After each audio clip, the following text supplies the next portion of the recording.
But I do say there is value in conversion. Like, I think social media helps with conversion, where if you get enough social proof on your account, then it may convert higher.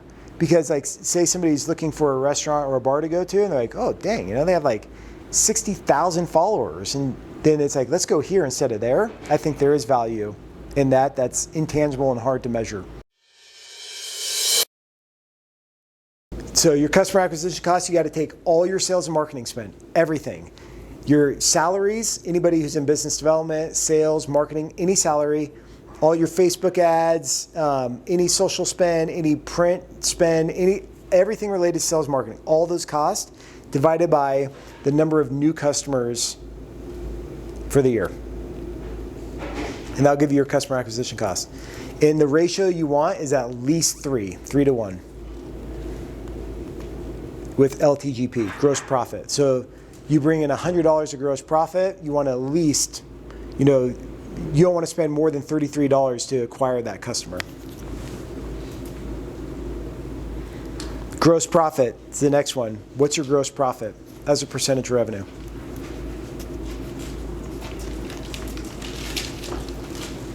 And then I would look at your food cost. And we talked about the gross profit range, 46%. Look at your food cost. Your food costs should be around 28 to 32%. That's just on average, 28 to 32. Okay, don't hold a gun to me, with that range. That's just a general range. Yours may be way lower, way higher, but 28 to 32% is a good average. Look at your beverage cost. That's usually around 18 to 24%. Like I said, it's a range.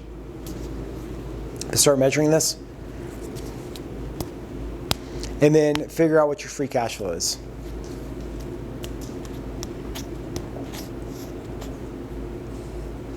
What gets measured gets managed. So they did a study with people. They had 2 groups of people. One group, they said, you're going to weigh yourself every single day. And then the other group, they said, you're not going to weigh yourself. And they're like, didn't change their diet, didn't change their exercise routine or anything. And they just said, just do this. In the group that weighed themselves every day, they ended up losing, I can't remember what it was, like 5 pounds or 10 pounds. Whereas the other group, they actually gained weight. So if you think about it, if you're weighing yourself every day, you step on a scale and you're like, okay, like 170. You step on the next day, you're like 173. You're like, whoa, okay, I should that weekend was a little crazy, So you cut back you just cut back just naturally, right? You're like, maybe I won't order those burgers or whatever it is. And then when you just measure it, it just improves. So just by measuring these numbers and having them front and center will improve performance. So even if you don't have access to the financials, figure out some things where you're like, hey, what are some things that I can measure, right? That may not be super sensitive to the owner. If the owner's like, I'm not sharing my financials, be like, what are some things you could share with your team? That'd be helpful. Okay? You just gave us a percentage of food and beverage costs. Is there a number for labor? For labor is around 25 to 30% on average. Depends. But that's a general rule of thumb. Okay? Cool. All right. So I'll answer some of these questions here, but also feel free you could ask me whatever. We have 30 minutes. And I have my cards over here. You can reach out to me if you have any questions or any follow-up after this. And our plan is to do more of this stuff, educate more. We're big advocates for that. And Paul's huge on that as well. He wants to educate and mentor and coach. So we could do more of this stuff too. This is just the kickoff, but yeah, I think the goal is to connect. Provide educational opportunities. And me and Lupe were talking about this on Saturday in Colorado Springs. We don't want to just have transactional relationships with you guys. We want to know you. All of you guys have met me, but we want to be friends with you guys. We want to offer opportunities to make us in our accounts better. So, I sent out all the emails to you guys. If you guys can give us feedback or just keep us tuned into things that you would want to learn about, or we're down to work with you guys and try to keep putting out good content. Yeah. and as much as we can get out of Steve moving forward. So, but yeah, we appreciate you guys being here. Yeah, I'm passionate about this stuff. Like, I don't get paid extra for this. You know, I consult with the Family Jones and Little Man, you know, and I said, hey, I'll do this for you, like pro bono. Like, I have nothing to sell you. This is like, literally, I'm so passionate about this topic right here. I have a podcast called Boosting Your Financial IQ and a podcast called Business Strategy. Like, I do this stuff. I create content and I spend a ton of money on it, like to get it like edited and everything. Morgan knows. Morgan's like, yep, I know. And so I do all this because like, I know if you can fix your business, like so many things improve. I was working with a company years ago as a husband and wife. I went into their business and it was like they were on the brink of divorce. Like life was miserable. They'd go home, they're like pissed off, they're drinking all the time, like kids are like being neglected, like life was not good. Went into their business, looked at their financials, came up with a strategy, put in place a forecast, started tracking KPIs, and the business turned around in like less than a year. And then I go back and they're like all lovey-dovey, yeah, we went on a date, you know, and I'm like, what? Who are these people? And that's when it really clicked for me. I'm like, elevating people's lives through better business is what I'm all about. So like, that's why I'm like super passionate about this. I guarantee you, you fix the constraints in your business, everything else changes. Like I've been like kicked in the groin before, metaphorically in business, and you're just like, I don't even want to get out of bed. Like I have no freaking cash. My line of credit's like going through the roof, and I'm just not motivated. Like you fix those things, and like life gets better. Trust me, life gets better. Okay, here's some questions. I'll fire these off, some answers off. How do you do right by paying your employees a livable wage? I think like when it comes to employees and like paying them a livable wage, like you have to grow the business. You have to scale the business sufficiently to like provide opportunities. Or you just have to be straight up with employees and say, hey, look, this is just like, I'm here to teach you skills and prepare you to the next phase, but just know your employee churn is going to be high. But you may be fine with that. Just be like, hey, this is not a place where you're going to earn a livable wage, but it's a great starting place, and build your business off that. How much should we be increasing the price of our food and drink without pissing off customers? So what I would do is when it comes to this, you have to build a little spreadsheet here. And essentially what you're going to do is you'll have volume, and then you'll have your price right here. And you could have your price increase. And so figure out first your volume, your transaction volume. And let's just say you do 50,000 transactions a year. And then you say, okay, if we change our price, here's our like average transaction value, and say it's 20 bucks. If we change our price by 10%, then it'll equate to new transaction value. It'll equal $22. But then our new volume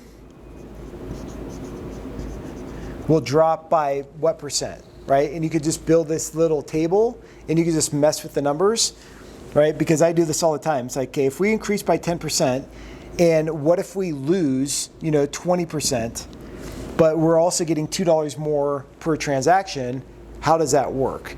And so you can mess with this to the point where you say, whoa, this is like, if we raise our prices by 10%, but we lose 5% of our business, it cancels it out, then I would say, okay, be careful raising your prices. If you're like, hey, if I raise my prices 10% and we're gonna lose like 1% of our business, then you may wanna raise your prices. But I would say, going back to the value thing, if you're gonna raise your prices, make sure your value is there. Otherwise, you're gonna raise your prices, your volume's gonna go down. Oh crap, raise your price again, your volume's gonna go down, and it's just a death spiral. You'll just bankrupt your business. I don't understand how you got the new, how do you know that new volume? This is what you just have to like guess on. Okay. And this will be just like a thing you're gonna just gut check, where you're like, if I lose 30% of my business, I'll still break even if I raise my prices 10%. You're like, I'm cool with that, because I don't think I'm gonna lose 30% of my business. But if you do this, and it's like, if you lose 5% of your business, you're gonna like be in the hole, be careful of raising your price. You just have to create like a little Excel calculator. Okay? All right, great questions. Love these. Good.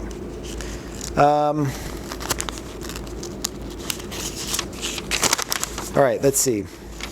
How much cash do you keep on hand? Good question. So what I do is I look at overhead. So look at your monthly overhead, your monthly OpEx. and then determine whatever your risk tolerance is. Like I may want to keep 3 months of overhead, cash on hand, and operating cash. So let's say my monthly overhead is $20,000 a month. Then I may want to keep $60,000 in cash as my operating cash balance. You may be like, I'm just going to keep 1 month. That's fine. Some companies keep 1 month of cash. It's just whatever your tolerance is. If you're sitting on like 15 months of cash, then I would say, okay, take some of your cash and like reinvest it, because like sitting on a ton of cash isn't a good thing. Okay. I know there's a bunch of questions on some of these. I'm going to try to get through as many as I can here. Let's see here. Proper benchmark inventory management. I think like with inventory, like there's a balancing act, right? I think, basically whatever you have on inventory, sitting on the shelf, sitting in your walk-in, like that's literally cash that you have like rolled up, put in a bottle, sitting on a shelf. So I love like Trader Joe's model. Like you go into Trader Joe's and it's like whatever doesn't like turn, they like get rid of, deplete, and they're like off, and they only bring in products that are moving. So like this goes back to like your numbers. When you look at your menu, look at if you're serving food, look at all your menu items and be like, what's turning the fastest, what's not turning, eliminate what's not turning, add something else on, and then like constantly like what's turning and focus on what's turning, because that's going to give you higher inventory turnover and it's going to reduce your working capital. Unless it's Family Jones. Always keep. Well, no, I mean, but here's the thing with Family Jones. I'll say this. If it's Family Jones, like, you should be turning that, right? Like, it's high quality product. This is where it's like, hey, I'm going to cut down and I'm going to start selling a cheaper whiskey because I'm going to reduce my costs. Well, great. Now your customers are going to be like, what the heck is this? This is like crap, Jose Cuervo, whatever, right? So it's like high quality product, but then also it's like churn, like churn it, like faster, like make specials, bundle. There's a bunch of strategies you could do to turn product. So I think if it's Family Jones and people are like, this is disgusting and like, I don't want it, then yeah, deplete it. But I don't think it is. I think, I think it's a stand-up product. That's my opinion. But whatever it is, like if it's not turning, like deplete it, get rid of it, and focus on what is. Plug for today, that's it. Yeah. No other. Yeah. Act now. Yeah, act now. No, I'm just kidding. Okay, let's see. Promise it wasn't going to be the best. Okay, what sort of return should we be looking at to get per each drink sold? Like, so margin, like what type of margin should you be earning? I think once again, it's like building the calculator, because I think like you can, if you do the math and you just have like those percentage changes, maybe the best strategy is to drop your price by $1. I don't know, maybe it's a pricing problem. But I also think it's like in the way that you sell and you position yourself, right?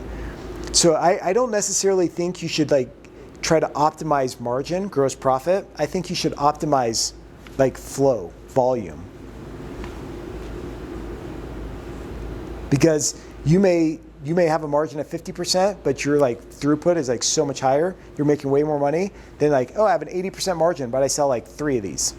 So that's what I'd say there. Let's keep going here.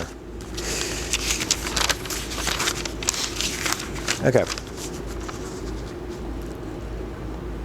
How much does social marketing help? How to measure growth from social media? I think like the biggest issue with social media is that likes are not going to pay your rent. And like social media is a beast. Like Morgan and I talk about this all the time about social media. It's a beast.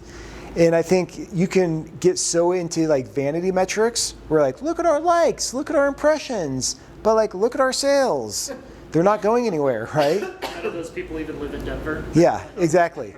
So I think like Facebook ads and like meta ads just in general can be good if you like do it right. If you say, hey, I'm going to geofence this area and I'm going to say, all right, anybody who comes into this location, I'm going to give you 10% off this Friday, right? And then you could like measure that, that's great. But if you're just blasting stuff out and you're just this one location bar in the middle of the Highlands, it's much more difficult. But I do say there is value in conversion. Like I think social media helps with conversion, where if you get enough social proof on your account, then it may convert higher. Because like, say somebody's looking for a restaurant or a bar to go to, and they're like, oh, dang, they have like 60,000 followers. And then it's like, let's go here instead of there. I think there is value in that. That's intangible and hard to measure. I just think with like social media, where most people do it wrong, and this is where I'm like trying to fix our own stuff, is that so often we talk about like our stuff. Like me. Like, oh, let me tell you about me and like our business. And we've been around, for 45 years and me, just all about me. And customers are like, I don't give a crap about that. Like, I have certain things that I value and that I'm trying to accomplish. Talk about your customers. Like, what are their goals?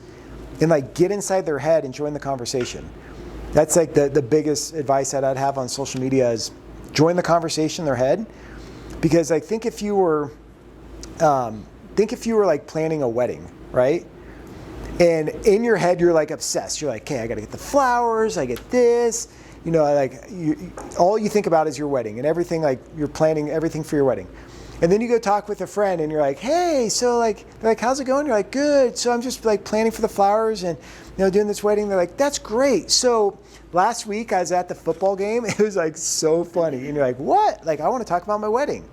And so like, that's what we do with social media as business owners. We talk about stuff like, oh, here's our values. We value integrity and trust and this. And our customers are like, we value convenience and we value like short lines and like high quality product. And we're like, yeah, but let me talk about my values. So I just say like, be less selfish on social media. And the other thing, it's like, when you think about growing your business, it's 100 minutes of content per day. It's 100 emails or contacts per day. That's how you grow your business. So like if you have a sales problem, I would ask you, okay, like what are you doing to grow sales? Are you sending out cold emails? Are you creating 100 minutes of content a day? Are you reaching out to 100 different people like a day, every single day? It's just the rule of 100. That's how you grow a business. I think oftentimes like, oh yeah, like our business isn't growing. I'm like, oh really? Like how many emails have you sent out? They're like 100. I'm like 100? Over the last 6 months, 100 emails, and you're worried about like not growing? I'm like, you need to be sending like 500 of those a day, right? So it's just the velocity too. All right. Let's see. Correctly pricing cocktails, et cetera, to be the most profitable. I think we talked about that. Like get the volume. That's going to be way more profit than a percentage margin. So let me just keep going here. How do you find financial value in less obvious fields? Investing in staff, benefits, education. I think it just goes back to when I was talking about like the initiatives and the actions. Like when you look at like the actions that you're taking to overcome your constraints. I do this exercise all the time with the team. It's like, okay, here are the actions that we're doing, and so let me just. If we say here, so remember the logic tree. Go back to the logic tree because the logic tree is going to like help you with all your decisions. Right? It'll help guide your decisions. But if you say, okay, we want to grow the business. That's the initiative. And it's like, okay, so to grow the business, what we're going to do is we're going to look at meta ads. We're going to partner with local businesses. We're going to mail handwritten cards.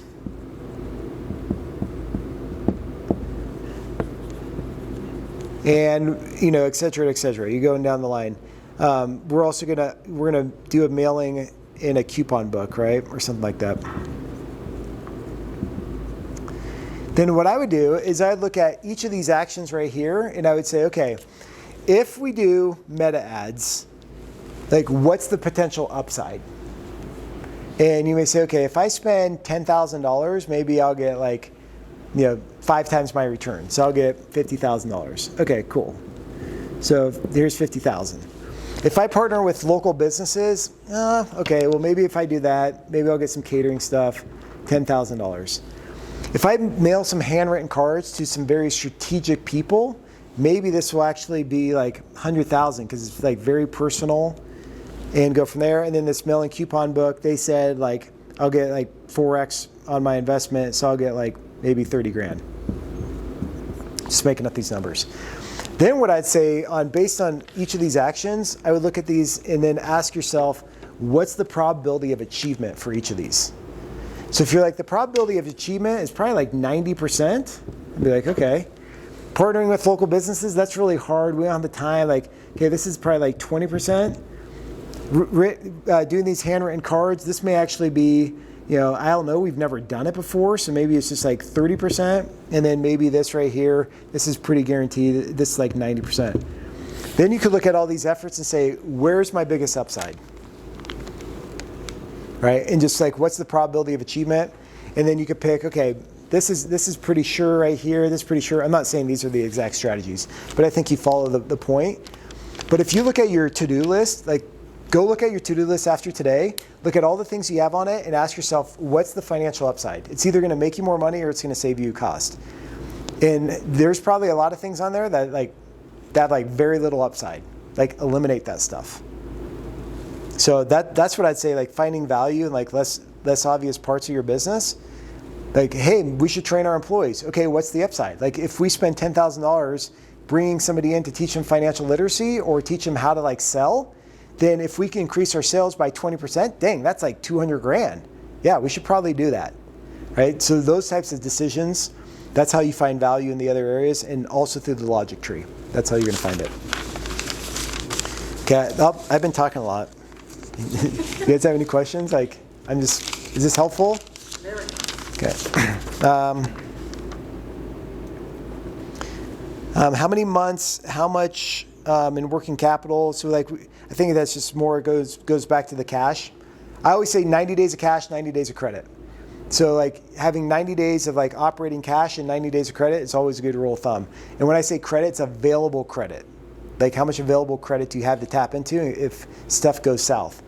And if you're sitting on cash and if you have profits, like right now is the best time to go get a line of credit, even if you don't need it. The worst time to get a line of credit is when you like have no profits and you're out of cash. Like, you're not going to get one.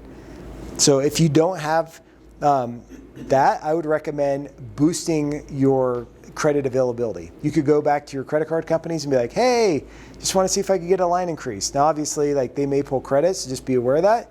Like, that may pull up on your credit report, but like, now's the time, like if things are okay or good, to increase your credit card balance from 50 to 100,000. Doesn't mean go like run all that and rack up credit card bills. I'm just saying have that available in case things get tight. Okay. All right, moving along here. Where's my greatest ROI? Should I invest in a marketing firm? These are great questions.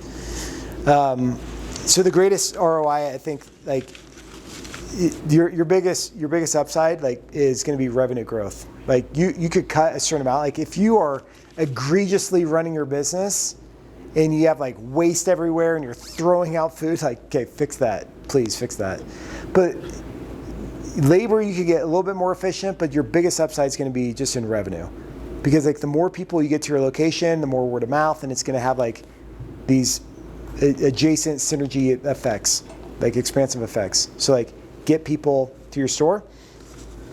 Should I invest in a marketing firm? I'd say it depends. Like, if you invest in the right marketing firm, I work with so many clients that like fire their marketing firms. So just make sure you hire the right ones. I mean, there's crazy stuff you could do. Like, so I'm working with a company right now. I'm helping them with their whole sales strategy. So what we're doing is, this is just the idea, like crazy stuff that's out there. So on your website, you can actually install a pixel. So like on the homepage, it's like a code. So you could put code on your website. And so when people go to your website, it's creepy. This is creepy, but we live in a creepy world. You could go there and they'll get their IP address, and then there's a national database, and you can match IP address with other things, and you can find their email addresses. So then you can like send them an email. And like, you have to be careful on the timing. Otherwise, like, hey, I just saw you're at my like website. You're like, whoa, that's weird, okay? That's weird. But I mean, we live in a world of tracking and everything else, right? But you can install this pixel, people go to your website, and then you can send them an email later on and say, hey, 20% off for your drink first time or whatever it is, and you can get them to your site. When it comes to email, there's like Yahoo and Google. They like have a lot more strict things on email sending. So a lot of emails end up in like your promotions tab or updates tab or in your junk.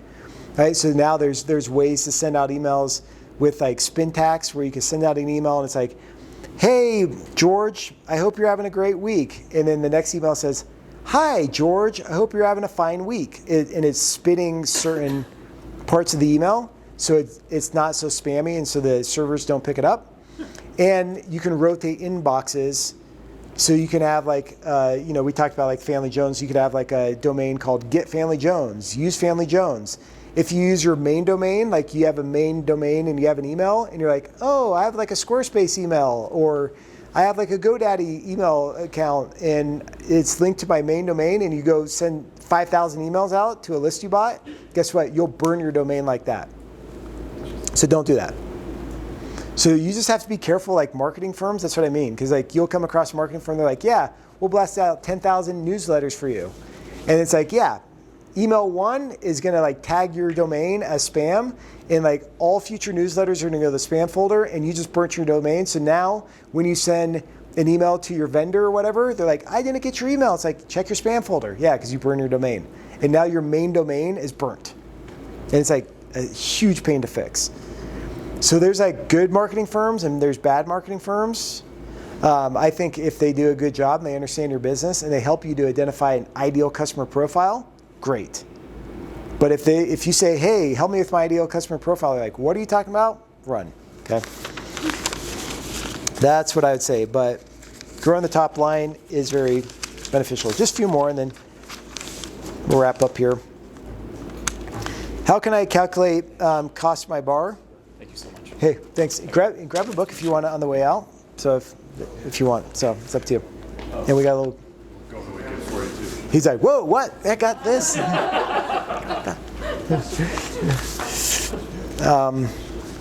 Hold on one second. Let's open these up here. This is great. Great questions. Love it. Okay. Thank you so much. Sorry I had to leave early. No, you're good. So glad that you came. All right, have a great week. All right, how can I calculate costs in my bar? I think we kind of covered that at the beginning. And how can I improve my overhead? There's four levers of financial improvement in a business.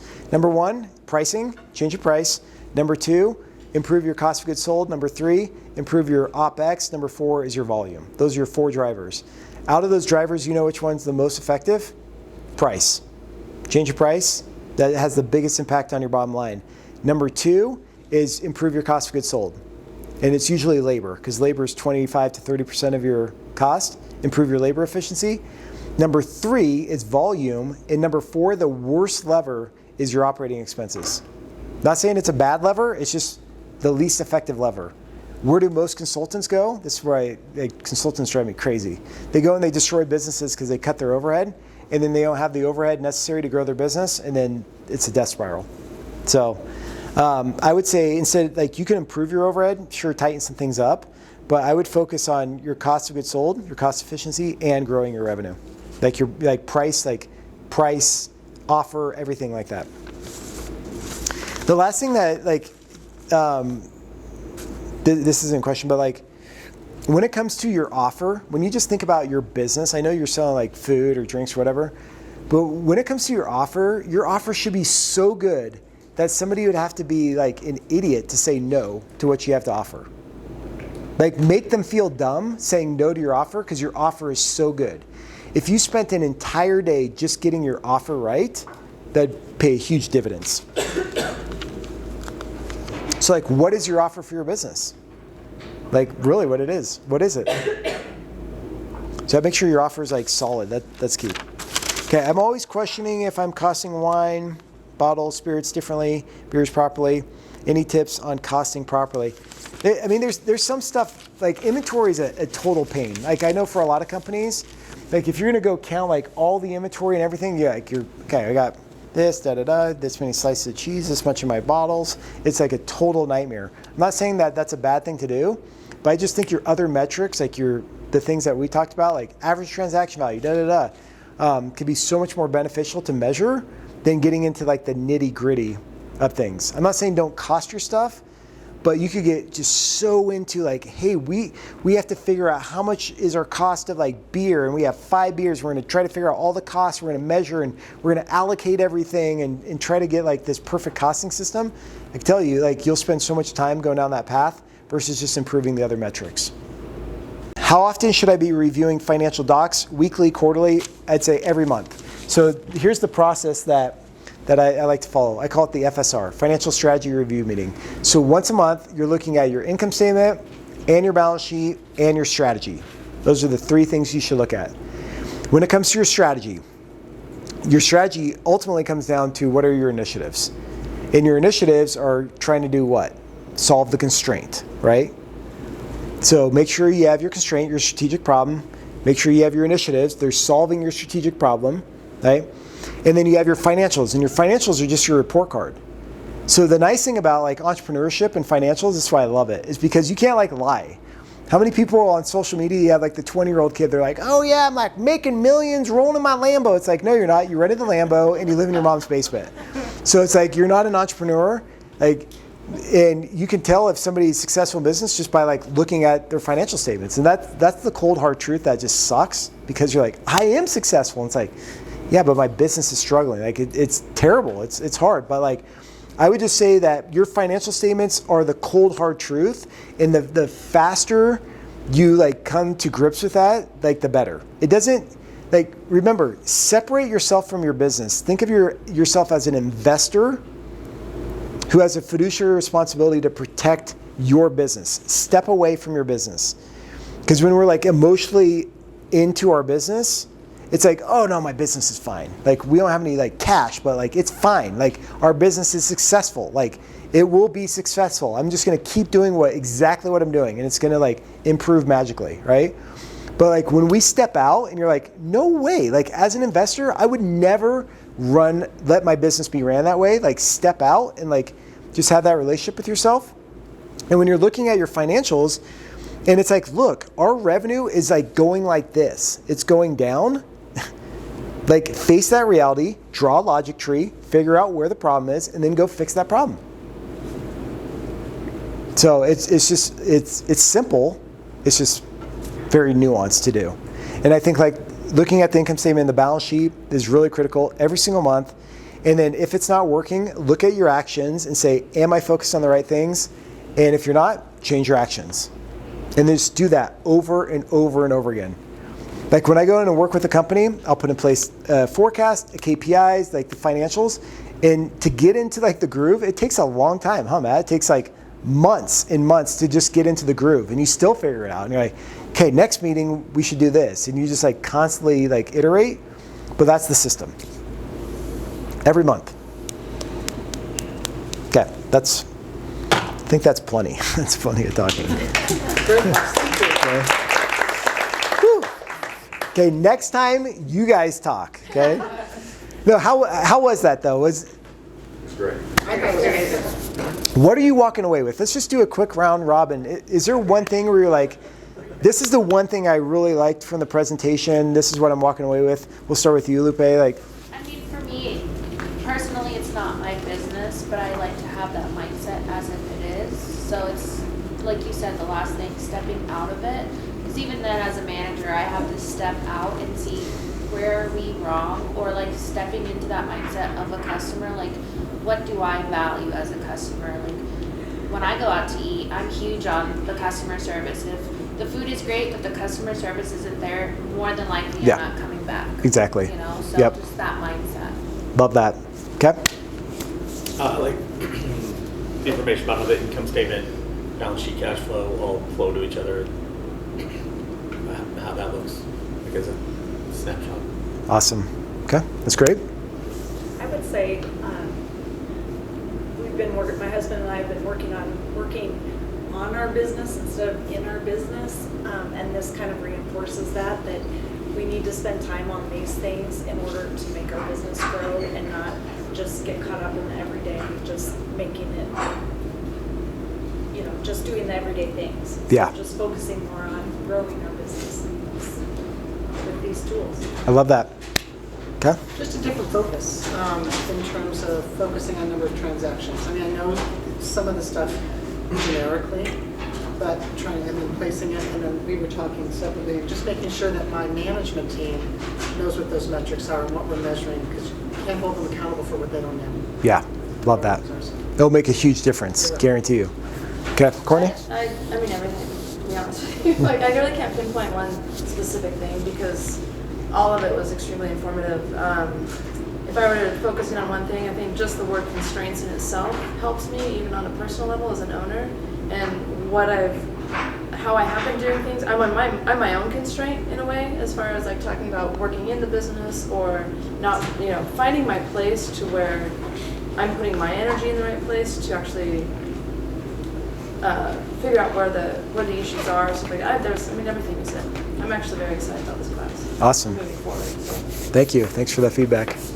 Yeah, I think it's just great to like demystify topics that are very scary for people. Money is like very scary, especially when it is not just your business money, but the people that you employ and making sure that they're taken care of too. So I think like making scary topics less scary and defining terms and making people feel empowered to be able to go to their like accountant or their bookkeeper and like have a better conversation than just being like handed a report and not knowing how to then use that to their advantage. Yeah, great. Thanks for that feedback, Stuart.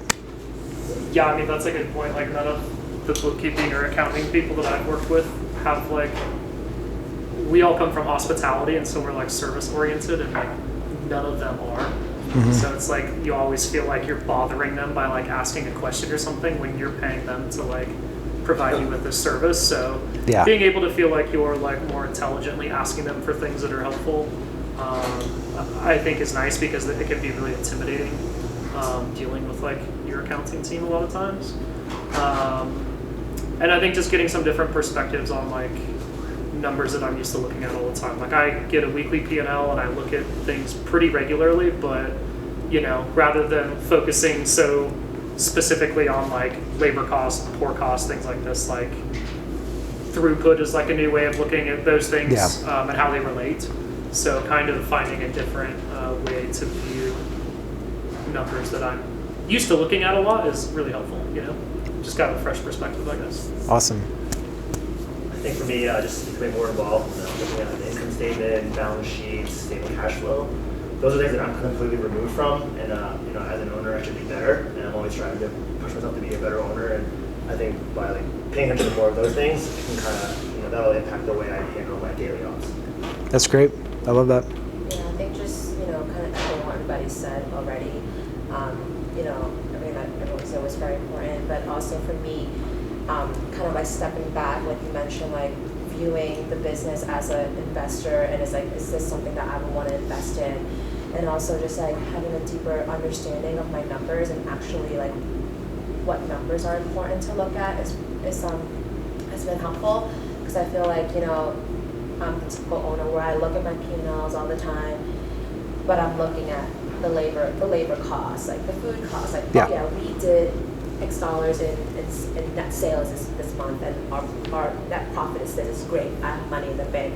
Not really understanding like, well, actually maybe I don't have money in the bank because I don't know what my cash flow is. Yeah. So having that understanding I think is super important and helpful. Awesome. It's great. Yeah, so throughput, or I misremembered, so finding myself in that. And I think too, it's more about perspective, right? So much of this is objective problems, objective metrics, but knowing that the challenges aren't going to stop. So how you look at that challenge really impacts it's something we address. Yeah, for sure.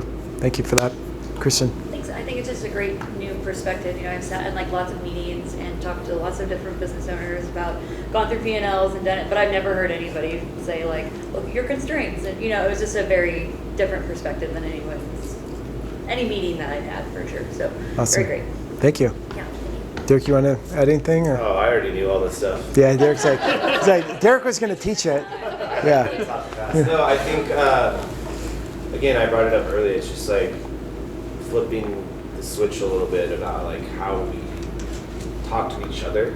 You know, like it'll be funny the next time I see you guys. I'll be like, so how's your throughput? How was that? But yeah, it's just like, you know, what I appreciate about Denver is I've lived in cities where like the service industry was not a career, right? It was like let's pay for school, let's live and have fun on the beach. And so for all of us that are still in or around the service industry, like for our continued living, like I think it's a responsibility on ourselves as we ascend the ranks and we're owners and we have people working for us. Like it's our responsibility to continue to grow and continue to learn so that we can be successful and the people that work for us can be successful. So Totally. you know, it's just a great time to get together and like, yeah, let's keep this going. Let's stay hungry. Let's keep learning. Yeah, So, for sure. yeah. Cool. Okay, well, that's great. We'll wrap up here.